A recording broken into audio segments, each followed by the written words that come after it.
Hi everyone, my name is Alexander Moncastro with Levin Moncastro Group, and today I have the pleasure to interview Rita. She's my business partner and also my partner in crime. Hello Rita, how are you doing today? I'm doing awesome. A beautiful day, going to get sunny and cold, but that's not going to scare us. Yes, because usually on this time, so in Seattle, we have a lot of rain, right? That's in for sure. November. Yeah. And thank you very much for doing this interview. So I was, for a while trying to catch you for this interview. I couldn't, but thank you very much for your time, first of all. And it's been my pleasure being here to interview you. Can you tell us a little bit about yourself and how you got into the real estate industry? I've been in real estate business for more than 20 years. And the way it started was that my background is in accounting and economics. I was financial director of the company for quite some time. I've been living in this country for 34 years. So before I went into real estate, into my own venture. So I've been working as an accountant and then as I said, financial director. And on the side, I've been always doing something like taxes for personal taxes and business taxes. And that's how basically it's all started. So at one point of time, I got very bored with accounting. I needed more interaction with people. That was extremely important for me because my whole life, I was very much people's person. I loved to entertain. In school, I was very, fond of dancing, performing, and doing a whole bunch of different events for groups, not only in school, then in university. And when I came here, being an accountant, even though that the numbers calmed me down a lot, and that's what I experienced even later when I went into my real estate, it was not enough interaction with people. So, and that's how it started.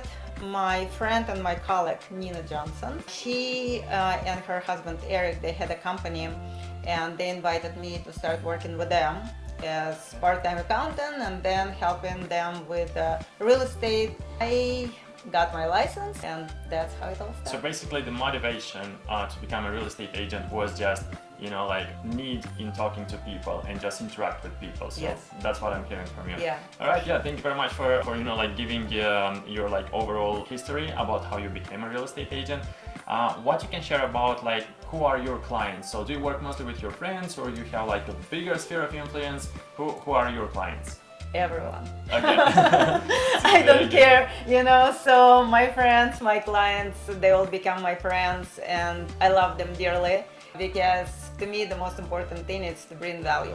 My most important credo in my life and my professional career, and that's how it started when I was doing taxes, it's to not do any harm. Teach people, educate people, take care of people, and that was carried over into my next venture, into real estate. So to answer your questions, being a tax professional, it helped me a lot to get a client base when I went into real estate. I didn't have to look for business because business followed me. And after that, it's referrals. So that's what I thrive. All I right. love referrals. Nice. Yeah, referrals are always good. Oh, it's right? the king. It's the king. Right. So basically, all your business is based on referrals and people you know. So that's how you build your business so far. That's true. On the other hand, I'm not a shy person, and people know me very well. I can strike a conversation with anyone on the street, in the shop, anywhere. So it's me being me. That's how I think that I attract people because, the most important aspect to cater to people's needs is to understand them, to listen to them very carefully and to deliver exactly what they're looking for. I can ask you, I know it's very important to know the local market to be able to help people buying and selling in real estate, especially if that's their primary residence. What you can share about the area and how important is that to share with your clients? So, when I first started, I spread myself quite thin in terms that going from one end of,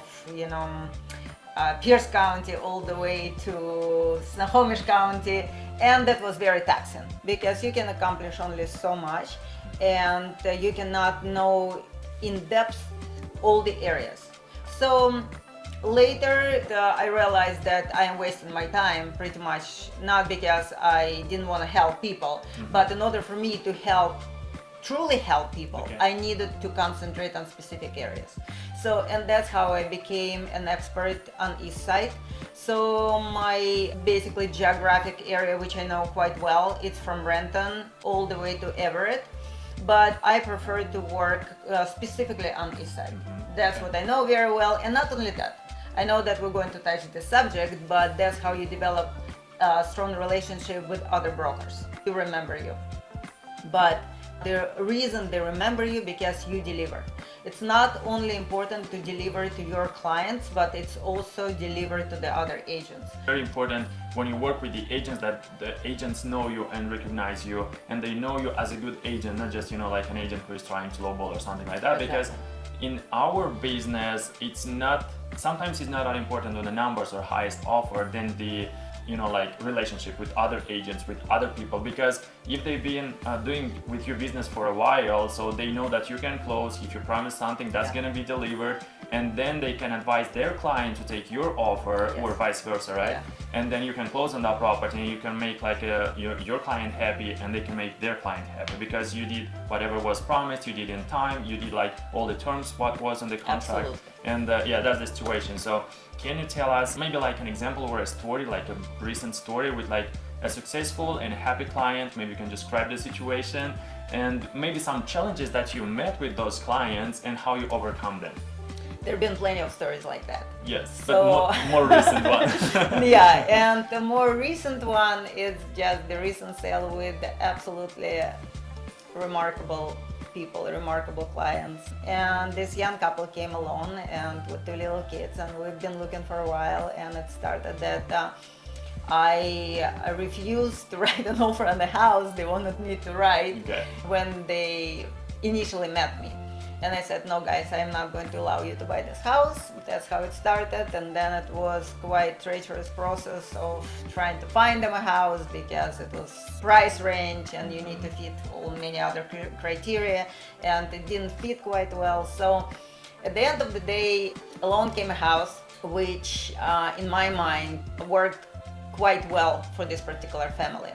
And I knew the agent very well, and the house wasn't on market for a long time. But when you know what agents looking for and how they can persuade their clients to take a lower than the listing price offer, even though the house has not been on market for a long time, that's what happened. Basically, since I knew that agent, also a very mature agent, very well, we submitted an offer. I couldn't persuade him to take this offer. The inspection was done anyway. The financing, it's a huge part, and that's what I wanted to talk about a little bit, because to me, working with a very strong team of other professionals who cater to my clients' needs is extremely important. That the reason can work with many different lenders, but my preferred lender, my number one go-to lender, it's Nina Johnson. It's been that way for many years, and I know that this lady will deliver. Yeah, I don't know other people, but if Nina is taking the responsibility of being the broker, the lender, she will get it done, no matter how complicated the thing is. And with you, we experienced several times that it was kind of the situation when it was beyond being saved, and all of a sudden, miraculously, it was done. The same goes with inspectors. Right now, it's a little bit different era in real estate, when the sellers provide us most of the time, if I represent the buyers, with inspection report, which is okay. I don't particularly like it, but when it's a competitive market, you need to have at least something. But before, and when I have an opportunity, I know very good inspectors. And those inspectors, they will do quality work, they will uncover and discover every nuances about the house, whether it's more complicated problems or not complicated problems. And them being professional, they're not going to scare my clients away, but they will explain in details what it takes to bring the house to a good condition. Also, I like to work with particular escrow company. It's another part of our, alliance. And I said the word alliance, but the name of the escrow, it's Alliance Escrow. Yes. So Elena and Radmila, they are remarkable. They are so wonderful. They cater to our clients' needs. They are very good at what they do in terms of advice. They're doing some extra work for us if we're asking them to calculate the estimated receipt settlement statement. They will always go distance to meet our clients, to do stuff like that.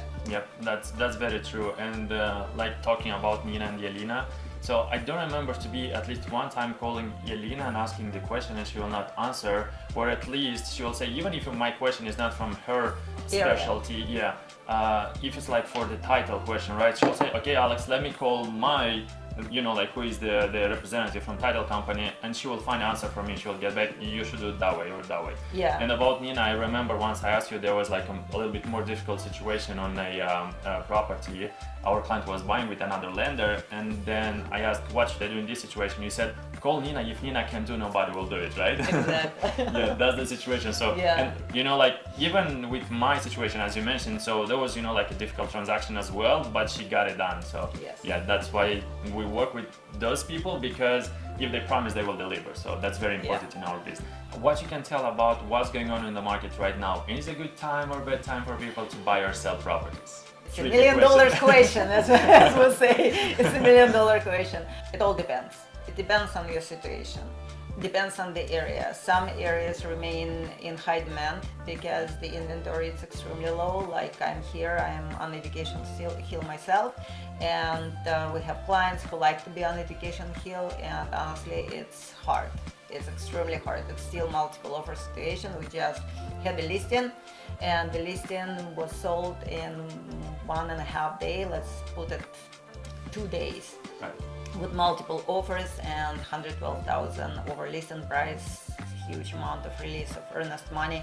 And when I represented buyers also who want to buy on education hill, so far we don't have a success story to tell, but it will be. I have no doubt in my mind that the right house will come along, and they will be acquired by this wonderful client of mine as well. Now, I don't know what the future holds, but being in real estate for more than 20 years, I can say that it all comes in waves.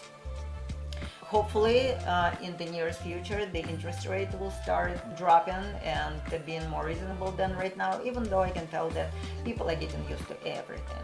So even this 7+% interest rate, it sounds dreadful, but when I started in real estate, when I bought my own first house, it was more than 9% and it was normal. Then along came opportunities to refinance, and I'm pretty sure that in the nearest future it will be interest rate will start dropping, and people who bought the houses at more expensive interest rate, they'll be able to refinance, but at the same time the value of the property already set. So they don't have to compete with other people because it's always supply and demand. We have only so many houses on the market in this area, like East Side.